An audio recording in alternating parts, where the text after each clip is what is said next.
हमें लोग गाली बकते हैं, बदतमीजी बोलते हैं। हम लोग रोड में निकलते, कोई छक्का कहता है, कोई हिजड़ा कहता है, कोई पत्थर मारता है, कोई जूते से मारता है। ऐसे हमारे साथ नहीं होना चाहिए।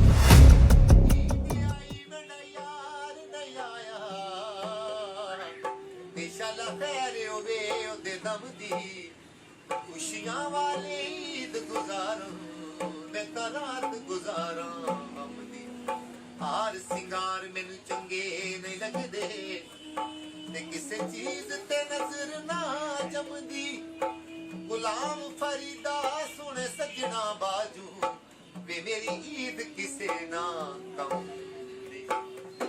हचा टकी ते पुड़ लई कर ते मननी ते तुद कोई नहीं गल मैं के सुन लई कर तेरे आसे प्यार वाले रांदे सदा सलामत तेरे आसे प्यार वाले रांदे सदा सलामत तू साडे दुख वंडा दूं असां तेरे दुख वंडा दे तेरे कोले कोले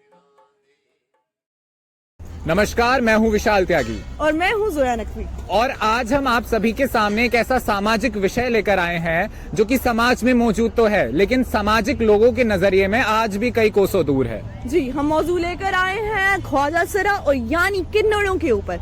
क्या है इनके माशरे में हकूक, किन मुश्किलात का इनको सामना करना पड़ता है और कैसी है कैसा इनका रहन सहन है। अगर मैं बात करूं, मैं औरत हूं, ये मर्द है, और हम सबको अगर मकाम दिया गया तो ऐसा नहीं है कि ये हमारे माशरे में अलग है, इन्हें भी एक दर्जा दिया गया है जिसकी हम इज्जत नहीं करते। ये माशरा इज्जत नहीं करता, ये माशरा इन्हें वो इज्जत, वो मकाम नहीं देता, वो बराबरी की इज्जत, वो बराबरी का सम्मान नहीं देता। और जोया, मैं ये भी दर्शकों को बता दूं कि जिस तरीके से हम यहाँ मौजूद सभी किन्नरों से बात करेंगे, हमें कुछ ऐसे किस्से भी उनकी लाइफ से जुड़े हुए मिलेंगे जो आप सभी को सन्न कर देंगे। तो चलिए आप हमारे साथ और मिलते हैं यहाँ मौजूद कुछ किन्नरों से।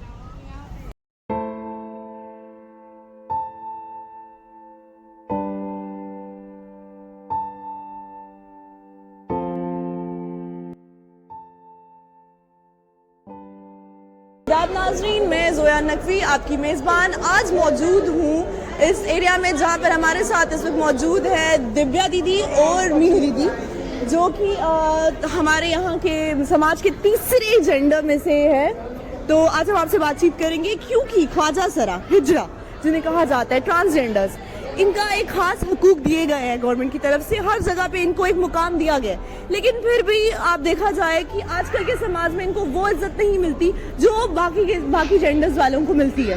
तो इसमें आपका क्या कहना है कि आपको ये कब तक क्या क्या सामना करना पड़ता है, क्या क्या मुश्किलों का आपको सामना करना पड़ता है? बहुत चीजों का हमें सामना करना पड़ता है, लड़ाई भी होती है हमारे में सब चीज का। फिर कोई यात्री भी दर्शन उठाते हैं कि आप लोग यहीं पर नहीं मांगोगे, आप लोग कहीं पर मांगने नहीं देंगे, आप लोग को बंद कर देंगे। हम कोई गलत काम तो कर रहे नहीं है, मांग के खा रहे, इसमें भी आप मना करते हो, हम क्या करेंगे बताओ? हमें कोई अच्छा सा नौकरी दे दो, हम ये काम नहीं करेंगे। फिर बिल्कुल जैसे इन्होंने कहा कि इन्हें नौकरी दे दो, भाई इनका भी तो हक है इस दुनिया में। यहाँ जब ये आए, ये कोई गलत नहीं है। अगर ये ख्वाजा सर है, ये हिजड़ा है। अब मैं यहाँ बात करूंगी इनसे, दिव्या दीदी से, जिनसे मैं एक सवाल करूंगी कि माँ बाप के ऊपर खास तौर पे आप फोकस कीजिएगा कि अगर किसी के घर पे एक औलाद हिजड़ा पैदा होता है तो इसका मतलब ये नहीं है कि आप उसे निकाल कर दूर फेंक दें, वो आपकी औलाद है। तो यहाँ मैं आपसे बात करूंगी आपके माँ बाप के बारे में, आप क्या क्या चाहेंगे? नमस्ते, मैं दिव्या। मैं क्या कहना चाहूँगी माँ बाप के बारे में।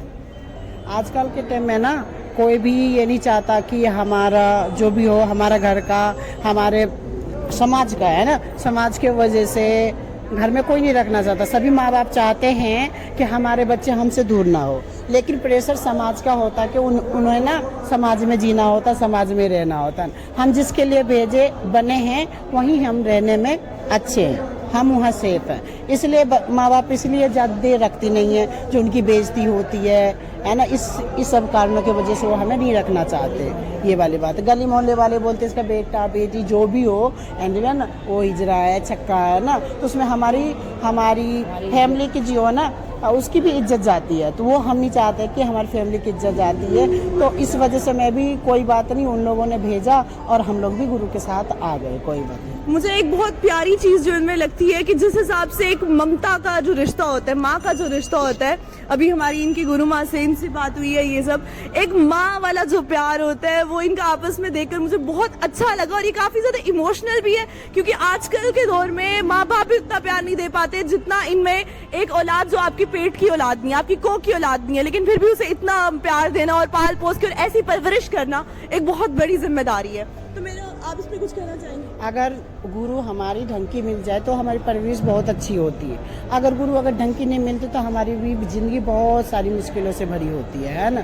बशर्ते गुरु अच्छी मिलनी चाहिए तो हमारी जिंदगी अच्छी होती है, वेस्ट होती है ना। तो अब जैसे कि काफी ज्यादा इनको इल्म होता है, हर चीज का इल्म भी रखते हैं आप, है ना, दीनी इल्म भी होता है, ठीक है, और दुनियावी इल्म भी है, आपको नॉलेज हर किस्म की है, लेकिन समाज माशरे की बात करूं तो वो इन्हें बहुत गलत नजर से भी कहीं कहीं पे उस तरीके से अटैक करते हैं, उस तरीके से इनको सामना करना पड़ता है ऐसी मुश्किलों का। तो कभी आप हम लोग रोड में निकलते, कोई छक्का कहता है, कोई हिजड़ा कहता है, कोई पत्थर मारता है, कोई जूते से मारता है, ऐसे हमारे साथ नहीं होना चाहिए क्योंकि हम भी इंसान ही है, हम भी माँ के बनाई है, हम कोई वो नहीं है जो ऊपर से भगवान ने फेंक दिया हम नीचे आ गए, हमें भी भगवान ने ही बनाया, पर हम क्या करें बताओ, हम तो कुछ कर नहीं सकते ना, ये हमारा हाथ में है। पर आप लोग नहीं समझोगे तो कौन समझेंगे, जब आप ही हमारे नहीं समझोगे तो कौन समझेंगे।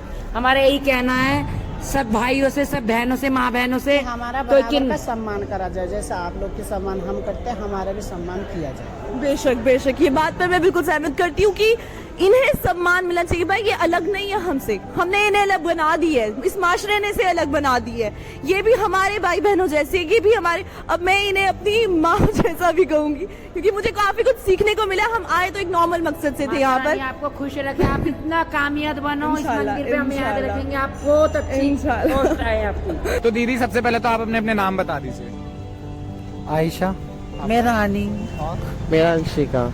ठीक है, आयशा, रानी और ऋषिका दीदी हमारे साथ मौजूद हैं। तो दीदी हमारा सिंपल सरल ये सवाल है कि यहाँ जहाँ आप नोएडा, मतलब दिल्ली, नोएडा, एनसीआर का जो एरिया है, यहाँ पर जहाँ पढ़े लिखे लोग इतने ज्यादा हैं, तो आज आपको किस नजरिए से लोग देखते हैं? हमें तो देखो कुछ लोग अच्छे भी देखते हैं, कुछ बुरे भी देखते हैं, और किसी की सोच अच्छी भी होती है, किसी की बुरी भी होती है।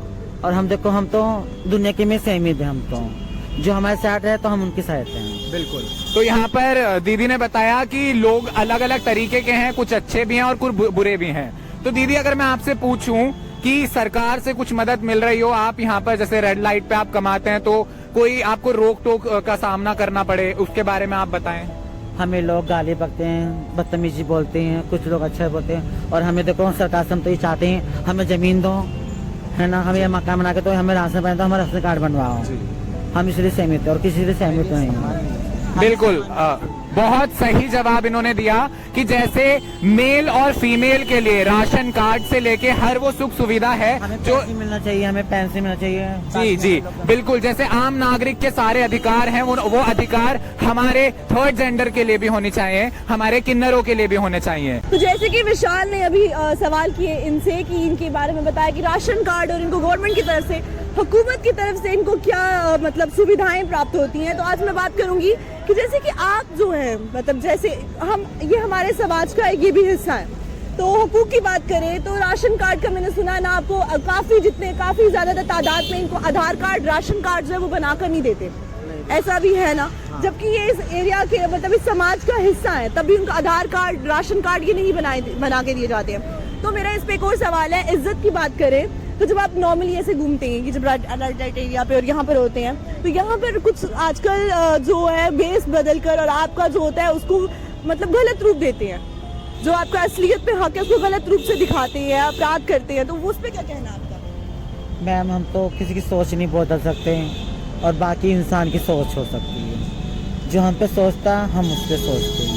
हम किन्नर वैसक हैं पर हम किसी के साथ गलत नहीं कर सकते हैं। हम मांगते खाते हैं, भीख मांगते हैं, 10 जनों के हाथ जोड़ते हैं, जब जाके हमें 5 रुपये मिलते हैं, हमें उसी में हम अपना पेट भरते हैं। और हमारे कोई इंसान हो, जजमान हमारे कितने रिश्तेदार हमारे होते हैं, सब आदमी, लेडीज़ हो, जेंट्स हो, सब हमें देते हैं, कोई 5 रुपये 10 देता है, हम उसमें पेट भरते हैं अपना। ना हमें पैसे मिलते हैं, हमें कुछ नहीं मिलता, हमें सुविधा चाहिए बस, और कुछ नहीं चाहिए। और ना ही यहाँ किसी का बुरा हो रहा है, बस ये है कि देखने का नजरिया अलग होना चाहिए। मैं आपसे एक सवाल करूंगी कि जैसे आप यहाँ पर निकलती हैं, जैसे रोड पे हैं, आप सड़कों पे हैं, खुले घूम रही हैं, तो काफ़ी मुश्क्क़तों का सामना करना पड़ता है। लोग गलत नज़रिए से देखते हैं, गलत व्यवहार करते हैं, उनका जो बर्ताव होता है आपके प्रति गलत होता है, तो उस पर क्या कहना है? दीदी 100% में 90% लोग तो हमें गलत निगाहों से देखते हैं। 1% लोग होते हैं जो हमें इज्जत से और संस्कार से, अच्छी अहमियत से देखते हैं हमें लोग। ये कहूँगी मैं तो इस चीज़ के। तो इसी के साथ हम विशाल के साथ जुड़ते हैं।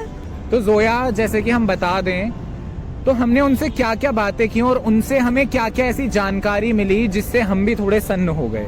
यार विशाल, मैंने एक चीज बहुत नोटिस की कि आजकल ना लोग इनको लेकर बहुत डरते भी हैं। बिल्कुल। मजाक बनाते हैं, डरते हैं। लेकिन यार जैसे इनसे बातचीत हमारी हुई है, जिस किस्म की हमारी गुफ्तगू हुई है, वार्तालाप हुई है, एक अलग ही मतलब कुछ अलग सीखा हमने अलग उनसे। सीखा, बिल्कुल। पहले हम गए थे वहाँ पर, उनसे बातचीत हुई थी, जो मीनू दीदी जिनसे बात हुई है, हमें वहाँ पर काफ़ी डिसअपॉइंटमेंट मिली क्योंकि they were not ready for it. बिल्कुल। बट देन किसी तरीके से हम जिस तरीके से आगे पीछे दौड़ रहे थे, क्योंकि स्टोरी में हमें काफ़ी मेहनत करनी पड़ी है, तो कहीं ना कहीं वो मान गए और उन्होंने हमारी मदद की। और जोया, हमने एक और चीज यहाँ पे नोटिस की कि जैसे कि वो इतना कैमरा शाय हो रहे थे, तो वो कहीं ना कहीं समाज के डर से भी था कि कहीं उनको कोई ऐसा इंसान ना देख ले जो कि उनको बोले कि आप हमारा पैसा खाते हो, हमसे पैसे लेते हो और हमारे ही बारे में गलत बोलते हो। जबकि ये पैसे खाते नहीं, ये बिल्कुल उनके नहीं। हुकूक है। बिल्कुल, ये उनका उनके अधिकार हुकूक है। ये अधिकार है उनका, जो वो कमाई कर रहे हैं, जो इन्हें मिल रहा है। बिल्कुल। इसी में विशाल, मुझे एक चीज और मैंने नोटिस की थी वहाँ पर, कि जब हम वहाँ उनसे पूछ रहे थे कि कैमरा फेस करेंगे और ये सब, उन्होंने एक बात की थी कि पहले भी काफी मीडिया पर्सन्स आए हैं, हालांकि हमारा फर्स्ट टाइम था, that was our first time, बिल्कुल। but still हमें ये सवाल खड़ा हुआ कि मीडिया पर्सन आए, एक मजाकिया तौर पे हमारी वीडियोस बनाई और उससे चले उनको गए। कोई फायदा नहीं हुआ। उन्होंने ऐसा भी बोला कि ऐसे तो बहुत मीडिया वाले आए हैं जिससे हमें कोई फायदा नहीं हुआ, वो अपना फायदा निकाल के यहाँ से चले गए। तो अब आखिर में मेरा और जोया का, हम दोनों का आप सभी से ये एक सवाल है कि क्या ये किन्नर, ये ख्वाजा सरा, ये हिजड़ा होना पाप है? गुनाह है? किस किस्म का गुनाह है? तो आप हम सभी को बताएं कमेंट करके कि क्या क्या नीतियां बननी चाहिए हमारे किन्नरों के लिए, हमारे देश के थर्ड जेंडर यानी कि ट्रांसजेंडर्स के और लिए। इन्हें भी मिलना चाहिए बराबरी की इज्जत, बराबरी का सम्मान। इसी के साथ आज के लिए बस इतना ही, हमें दीजिए इजाजत। शुक्रिया। धन्यवाद।